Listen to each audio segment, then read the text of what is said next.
Nesse episódio a gente vai falar sobre evicção, uma das garantias legais aplicáveis aos contratos onerosos. Pegue papel e caneta, sua xícara de café e venha comigo. Meu amigo, minha amiga, evicção, nas palavras de Flávio Tartucci, é a perda da coisa diante de uma decisão judicial ou de um ato administrativo que a atribui a um terceiro. A palavra evicção deriva do latim evictio, que significa algo como recuperação de uma coisa perdida. Essa tradução mostra a evicção do polo vencedor, ou seja, de quem recupera o bem. Só que no mundo jurídico a gente define a evicção do ponto de vista do perdedor dessa relação. Sendo assim, a evicção se traduz juridicamente na perda, seja ela parcial ou total, de um bem por meio de decisão judicial ou de ato administrativo. O Código Civil trata da evicção entre os artigos 447 e 457. Pois bem, para a gente entender melhor a evicção, imagine aqui a seguinte situação.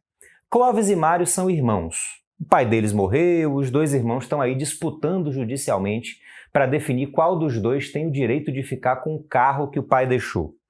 Agora imagine que antes do fim do processo, Clóvis resolve vender o carro para o Leandro, que não tem nada a ver com a história e nem sabe que o carro está sendo disputado na justiça. Muito bem, Clóvis vendeu o carro para o Leandro. Clóvis é o vendedor ou alienante e Leandro é o comprador ou adquirente do carro. Depois de efetivada a venda, vem a sentença, determinando que Mário é que tem direito ao carro e não Clóvis. Bom, Mário, na qualidade de dono e com base na sentença, vai tomar o carro do Leandro. Observe, Leandro, adquirente, comprou um carro de Clóvis, alienante, mas depois perdeu esse bem para um terceiro, que não era parte do contrato de compra e venda, no nosso exemplo Mário, por força de uma decisão judicial que reconheceu Mário como proprietário desse bem. Em síntese, meus amigos, Leandro sofreu evicção. Nesse caso, a gente tem como sujeitos da evicção Clóvis, o alienante, responsável pela transmissão do bem, Leandro, o adquirente, que após a perda do bem vai ser chamado de evicto, e Mário, que recuperou o bem alienado, é o evictor. Eu sei que você está se perguntando, né? E aí, Leandro vai ficar no prejuízo? A resposta, meu amigo e minha amiga, está no artigo 447 do Código Civil. Acompanhe aqui comigo o texto. Artigo 447. Nos contratos onerosos, o alienante responde pela evicção. Subsiste essa garantia, ainda que a aquisição se tenha realizado em asta pública. Isso significa, meus amigos, que Leandro vai ter que devolver o carro para o Mário, mas vai poder cobrar de Clóvis o valor que pagou de volta, mais a indenização das perdas e danos. Bom, a gente já pode identificar quais são os requisitos para a configuração da evicção. Em primeiro lugar, do próprio texto do artigo 447 que a gente acabou de analisar, dá para concluir que a garantia contra a evicção somente se aplica nos contratos onerosos, ou seja, naqueles em que ambas as partes fazem esforço patrimonial. A contrário senso, a gente pode concluir que não há garantia contra evicção em contratos gratuitos. Em segundo lugar, é necessária a prolação de uma decisão judicial ou de ato administrativo que reconheça o direito do terceiro, ou seja, do evictor. Por fim, é necessário que tenha ocorrido a perda da posse ou propriedade da coisa em razão dessa decisão judicial ou ato administrativo. Muito bem, verificados aí esses três requisitos, vai ficar configurada a evicção. E aí o evicto vai poder cobrar do alienante a devolução do que pagou e, se for o caso, como a gente vai ver daqui a pouquinho, a indenização das perdas e danos. Observe que a parte final do artigo 447 diz que a garantia contra a evicção subsiste ainda que o bem tenha sido adquirido em asta pública. Só para lembrar, A asta pública diz respeito aos bens penhorados, né, que são alienados. Então, se, por exemplo, num processo de execução, um carro for penhorado e vendido em leilão, mesmo nessa situação, o alienante, né, que está vendendo o bem, vai responder pela evicção. Meu amigo, minha amiga, uma questão. Será que as partes podem, se quiserem, incluir no contrato uma cláusula de não evicção? Em outras palavras, podem as partes excluir a garantia contra evicção? Veja aqui o que nos diz o artigo 448. Artigo 448. Podem as partes, por cláusula expressa, reforçar, diminuir ou excluir a responsabilidade pela evicção. Bom, sendo assim, a responsabilidade do alienante pela evicção caberá à vontade das partes. Elas têm total liberdade para reforçar a evicção, diminuir ou até mesmo excluir a responsabilidade do alienante sobre a evicção, né, por meio de uma cláusula contratual, que tem que ser expressa, ou seja, no silêncio do contrato, o alienante responde pela evicção. Agora, Pablo Stouze Galiano e Rodolfo Pamplona Filho chamam a atenção para um detalhe que é importante aqui, para o qual a gente tem que estar bastante atento. É preciso ver com muito cuidado a cláusula de não evicção nos contratos de adesão, principalmente se o aderente for hipossuficiente, como nas relações de consumo, por exemplo. Se se tratar de um contrato de adesão com hipossuficiência de uma das partes, é necessário verificar se a cláusula de não evicção não seria abusiva, né? Hipótese aí em que seria inválida e o alienante responderia pela evicção, mesmo com a previsão contratual em contrário.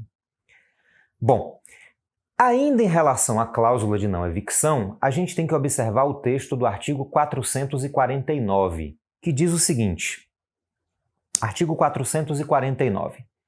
Não obstante a cláusula que exclui a garantia contra evicção, se esta se der, tem direito o evicto a receber o preço que pagou pela coisa evicta, se não soube do risco da evicção ou, dele informado, não o assumiu. Deu um nó na cabeça? Então vamos lá. Vamos lá. Agora há pouco eu falei que pode ocorrer das partes, por meio de uma cláusula contratual, optarem pela não responsabilização do alienante em caso de evicção. Muito bem. Lembra daquele exemplo que a gente viu no começo do episódio? Os irmãos Clóvis e Mário estavam litigando na justiça pela propriedade de um carro, mas Clóvis vendeu esse carro para o Leandro. Depois saiu a sentença favorável a Mário, resultando na evicção do carro em relação a Leandro. Pois bem, imagine que o contrato de compra e venda do carro, celebrado por Clóvis e Leandro, tivesse uma cláusula de não evicção. Aqui a gente vai ter duas possibilidades. A primeira, se Leandro sabia que o carro estava sendo disputado na justiça e mesmo assim resolveu comprar o carro com cláusula de não evicção, ele sofre a perda e não vai poder cobrar nada de Clóvis, né? É o que diz o artigo 457. Acompanhe aqui comigo. Artigo 457. Não pode o adquirente demandar pela evicção se sabia que a coisa era alheia ou litigiosa. Mas, a segunda possibilidade, se Leandro não sabia que o bem era objeto de disputa, ele tem direito de receber o que pagou mesmo diante da cláusula de não evicção. Meus amigos, não sei se vocês se lembram, mas um pouquinho antes no vídeo eu fiz uma pequena observação. Eu disse que em alguns casos, além da restituição do valor pago, seria cobrada indenização ao alienante. Bom, as hipóteses estão elencadas no artigo 450. Veja aqui comigo. Artigo 450. Salvo estipulação em contrário, tem direito o evicto, além da restituição integral do preço ou das quantias que pagou, inciso 1, a indenização dos frutos que tiver sido obrigado a restituir. Então, se o evicto percebeu frutos, né, enquanto tinha a posse da coisa, mas foi condenado a devolver esses frutos ou seu valor para o evictor, ele tem direito de cobrar isso do alienante. Inciso 2. a indenização pelas despesas dos contratos, né, e pelos prejuízos que diretamente resultarem da evicção. Inciso 3. Às custas judiciais e aos honorários do advogado por ele constituído. Lembre-se de que a evicção ocorre em razão de decisão judicial ou ato administrativo. Então, é possível que o evicto tenha gastado dinheiro com o advogado, tenha sido lá condenado a pagar as custas do processo. Não, nesse caso aí ele pode cobrar tudo isso do alienante também. Parágrafo único. O preço, seja a evicção total ou parcial, será o do valor da coisa na época em que se venceu e proporcional ao desfalque sofrido no caso de evicção parcial. Vamos lá. O que o parágrafo único quer dizer? Bom, pode ser que a alienação da coisa e sua recuperação pelo evictor, entre uma coisa e outra, passe algum tempo. Pense aí na duração da demanda judicial, por exemplo. Pode ser que o bem, com o passar do tempo, tenha perdido parte do seu valor econômico. Nesse caso, o alienante vai pagar não o valor do bem na época da alienação, mas seu valor no momento em que se venceu, ou seja, no momento em que o bem foi de fato recuperado pelo evictor.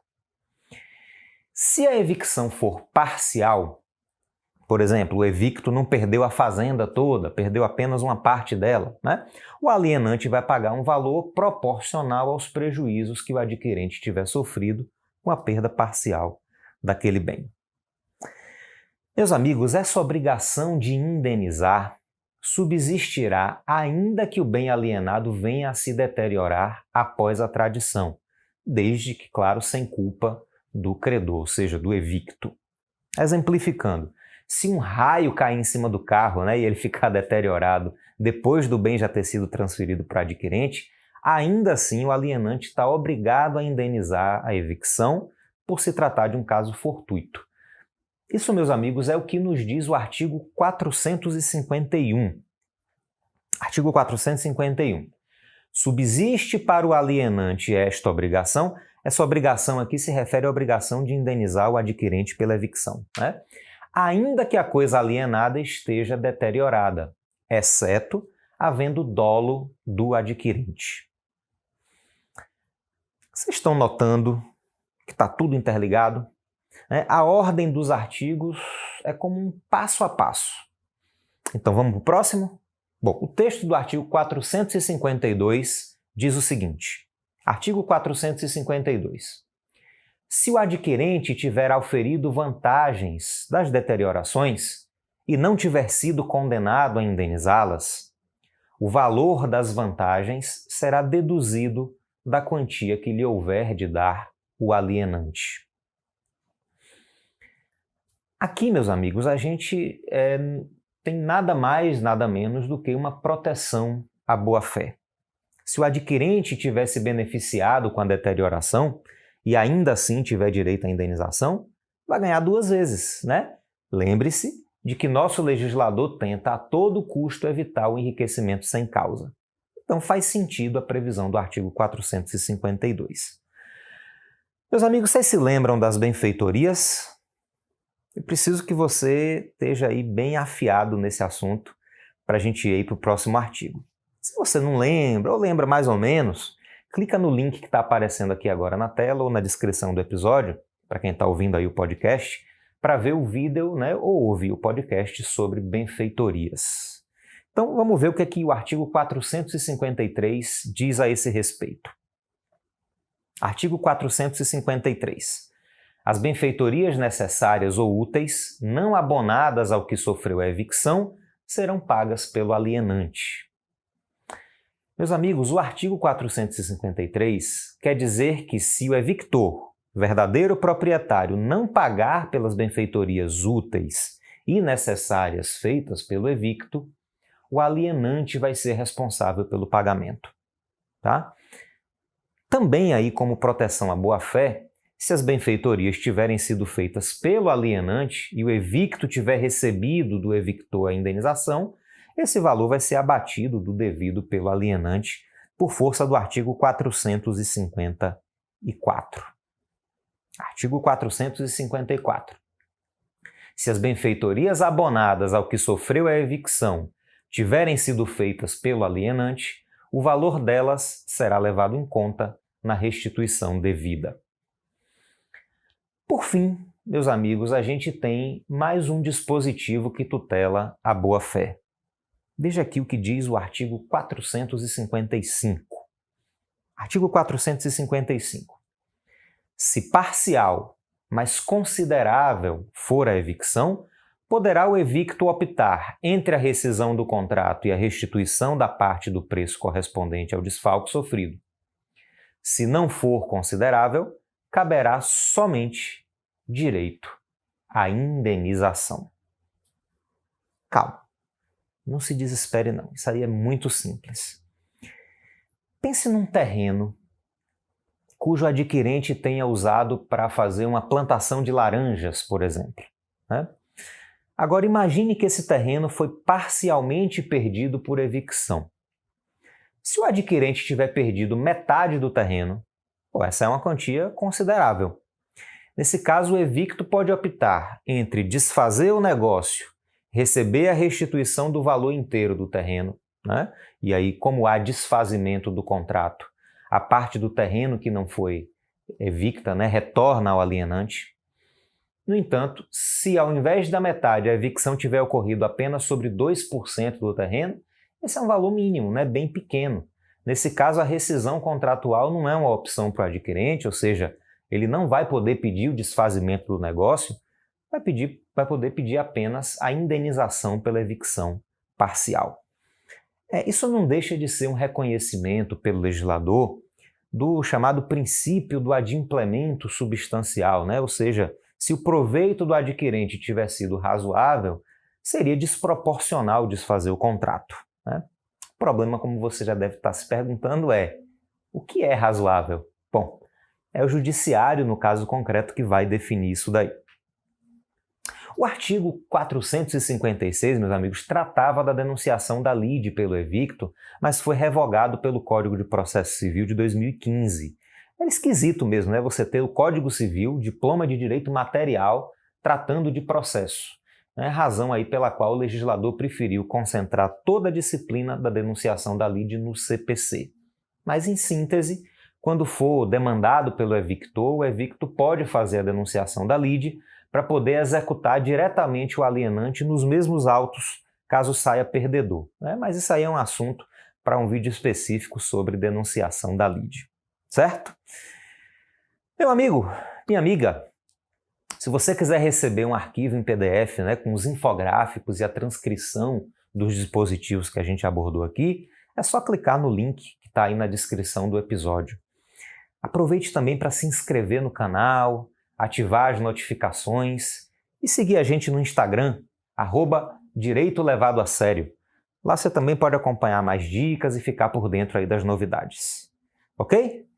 Bom, um forte abraço para você, a gente se vê no próximo episódio e sapere aude!